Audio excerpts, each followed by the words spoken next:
Debat akan saya mulai dalam hitungan 1, 2, 3. Kami dari tim proposisi berdiri dengan penuh keyakinan mendukung transisi bantuan kemanusiaan dari manusia ke robot humanoid karena dunia ini sudah berubah. Krisis global semakin banyak, semakin meningkat, semakin kompleks dan berbahaya. Dalam situasi ini, bantuan kemanusiaan yang lebih condong kepada bantuan fisik justru semakin tidak efisien dan beresiko tinggi terhadap keselamatan penyedianya. Maka disinilah robot humanoid menjadi solusi dan bentuk revolusioner. Mereka dapat menggantikan manusia di garis terdepan tanpa mengenal rasa lelah, rasa takut, dan membahayakan nyawa orang lain. Masuk ke status quo kami Dewan Juri, bahwa konteks dunia saat ini adalah dunia yang frekuensi bencananya meningkat drastis yang disebabkan oleh banyak faktor.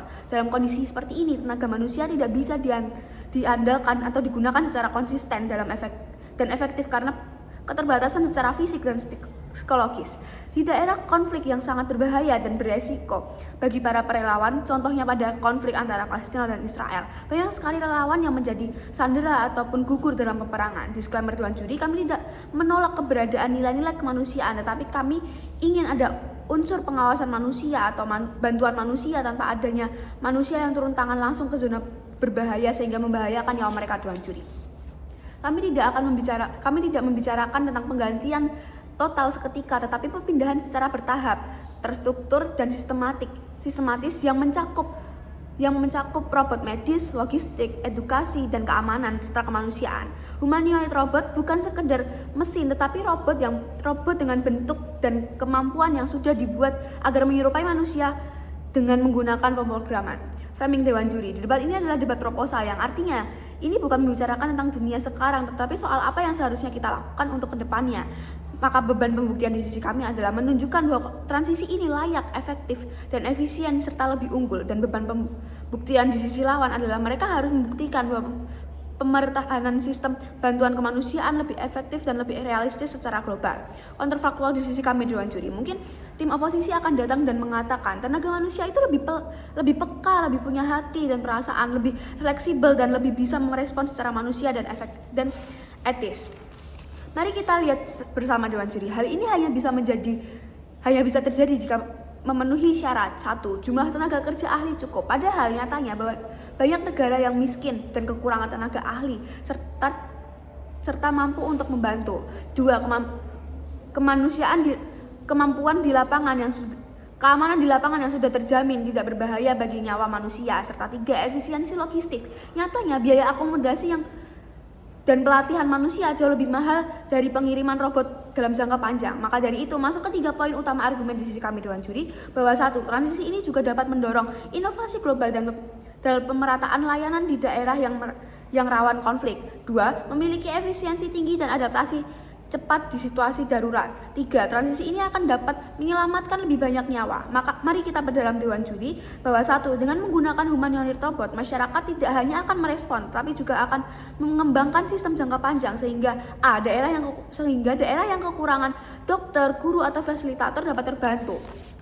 Contohnya di negara Korea, mereka sudah menggunakan robot untuk membantu mengatasi krisis kekurangan guru di daerah-daerah rural. Di daerah India, robot juga digunakan untuk membersihkan limbah-limbah dan zat berbahaya di zona banjir. Mengapa ini likely Dewan Juri? Karena bantuan internasional kali ini lebih bergeser ke arah transformasi sistem, dan B, banyak negara yang tidak bisa secara cepat melatih tenaga kerja, tapi mereka bisa mendapat dorongan teknologi dari mitra internasionalnya. Serta C, transisi ke robot humanoid dapat menyeimbangkan ketimpangan akses antara kota dan desa.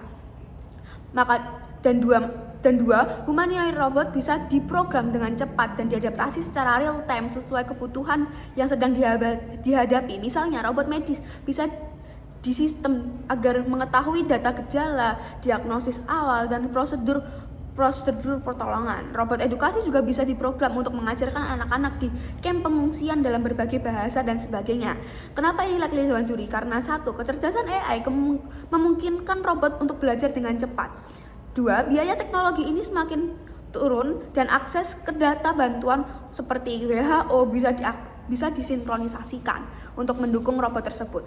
Serta 3. Robot ini dapat digunakan secara berulang-ulang kali sehingga dapat menghemat biaya pengeluaran. Serta 3 Dewan Juri, dalam banyaknya situasi darurat, tenaga manusia seringkali memperburuk keadaannya. Contohnya petugas palang merah yang dibunuh di Suriah dan sebagainya. Mengapa ini Dewan Juri? Karena teknologi ini sudah ada dan terstruktur serta sudah dikembangkan jadi potensi kemajuan dan perkembangannya jauh lebih tinggi, serta B, insentif dasar banyak nyawa yang diselamatkan karena adanya robot ini dalam bidang tersebut. Masuk ke sanggahan pendahuluan kami, tim oposisi akan datang dan mengatakan robot ini tidak punya empati. Kami setuju bahwa bahwa empati manusia adalah hal yang berharga, tetapi mari kita lihat kenyataannya di lapangan. Apakah empati masih berguna jika dokter tidak bisa masuk ke zona peperang karena bahaya sehingga menyebabkan banyak pasien-pasiennya kehilangan nyawa? Robot ini tidak menggantikan nilai-nilai moral, tetapi menggantikan pekerjaan yang beresiko tinggi. Empati dan keputusan etis tetap bisa hadir kok lewat pengawasan manusia dengan jarak jauh. Mungkin tim oposisi juga akan mengatakan akan terjadi ketimpangan karena negara miskin tidak bisa membeli robot karena mahal.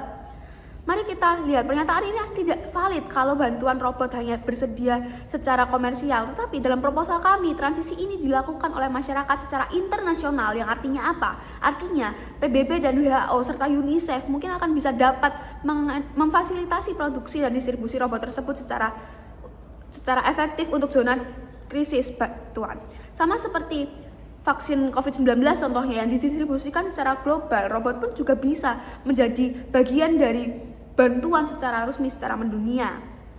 Ini bukan tentang debat antara robot atau manusia, ini adalah debat tentang bagaimana menyelamatkan lebih banyak nyawa dengan cepat, efektif, dan lebih aman. Kami percaya bahwa transisi ini adalah langkah berani untuk dunia yang menjadikan lebih efektif dan manusiawi. Bangga menjadi tim proposisi.